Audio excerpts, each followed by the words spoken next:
For everyone who's heard of the term ChatGPT but hasn't downloaded it yet and wants to figure out what it is all about, it is an artificial intelligence chatbot that can do pretty much a lot of things. It can write code for you, it can write articles, it can help you decorate your home, it can make you a recipe, perhaps even great Chinese food. The list goes on. ChatGPT has come here to stay, and while it's at a very rudimentary or basic state, I can only see how it's going to become better and better, and that has a lot of implications on all of us as professionals and as human beings. What will the immediate repercussions be, and should we be worried? And what should we do about ChatGPT? This is the episode that discusses this in a little bit of detail. Welcome to Smarter With Sid, and let's go. For a little bit of context, here I am sipping my spiced ginger tea when it's a really dark, dreary afternoon, raining. In the UK, it's -1 degrees, so it's a perfect time to be huddled and expounding upon the futures of artificial intelligence to you guys, and to share what I think as to, what's happening. What an interesting time that we are living in. I tried ChatGPT, I downloaded it, and I tried using it. So I actually asked ChatGPT what photos, what posts should the traveling professor put on Instagram. It failed me miserably. It did not tell me anything around the kind of things that I am typically wanting to post or what people want me to post, which is all about, some insight or something. But it gave me travel suggestions. And I don't blame it, because obviously the name traveling professor means there are certain kind of suggestions that will come to ChatGPT's artificial mind and it will give it to me. So ChatGPT doesn't work really well when we are asking very specific questions which perhaps can improve our life immediately at an individual level, is what I thought, at least for myself. I don't know about you. Maybe you can ask, ChatGPT the same. What should I post on Instagram? And get a surprisingly better answer. I don't know. But the context is that I did try ChatGPT out and it made me wonder. So I asked a peer of mine, somebody who's like this really high-flying executive who is wondering on ways in which they can look at improving their response to the marketplace. So this person, she's a strategic officer in a multinational, and she's looking at different ways in which you can optimize operations. So one of the ways in which she was thinking was because she downloaded ChatGPT, she was wondering if she could use that to replace call center executives. And so many others have also told me something similar. Can we replace call center executives, with something like ChatGPT? Can we minimize the amount of human interaction, because human interaction also gives a lot of mistakes, etc. There are some of the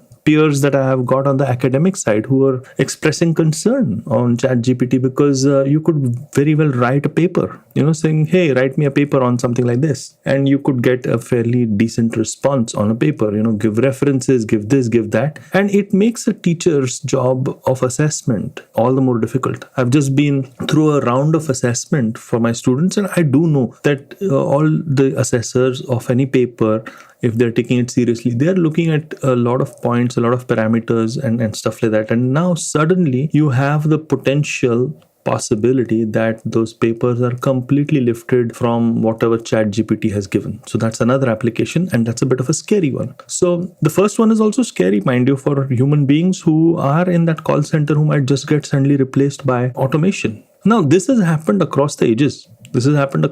People have been replaced by technology as a technological innovation actually comes to light, right? And this is what I wanted to state as the first principle after giving a bit of a context. Because the first principle is this is not new. This has happened, and this means that people will get displaced. Is there any response from our side, from an individual side? Because I'm not, trying to have a moral debate over here, nor am I trying to talk about the future of humanity. I'm talking about you and me. I mean, in the next year, in the coming year, with ChatGPT around, is it going to impact your job? How can you respond to it? I see immediate impact of jobs in content creation.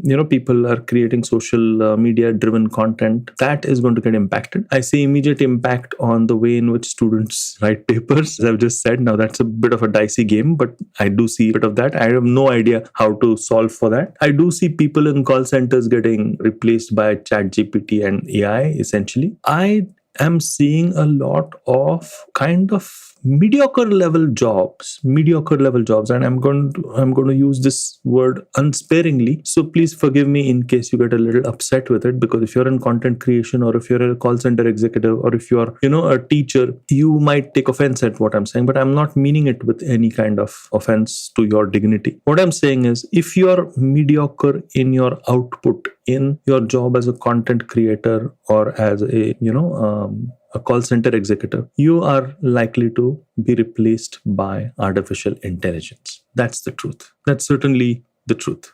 Now, I was wondering whether there is any kind of sensible response that a call center executive or somebody who is a content creator can have to artificial intelligence replacing them. And that is only one response, to be honest. And that is really encaptured well in something that I call the, paying homage to Jim Collins, who's an author. Jim Collins has written a lot of really good books. One is called Built to Last. The second is called Good to Great. I'm mentioning a particular book called Good to Great, wherein you might be good, you might be mediocre, you might be kind of mundane. And how do you come to the great stage? You go to the great stage by following a lot of steps. Do read that book. I'm not going to be his agent and kind of sell you that book. But one concept in that book is something that I found pretty useful, and that's called the hedgehog concept. Now, what is this hedgehog concept? It says that a hedgehog only does one thing really well. It knows how to curl itself up into a ball and therefore prevent itself from being eaten by a fox. Now, a fox is really intelligent, cunning, smart, has a lot of skills, a lot of tricks. But one thing that the hedgehog has been able to do is curl itself up in a ball, which means that the spikes on its body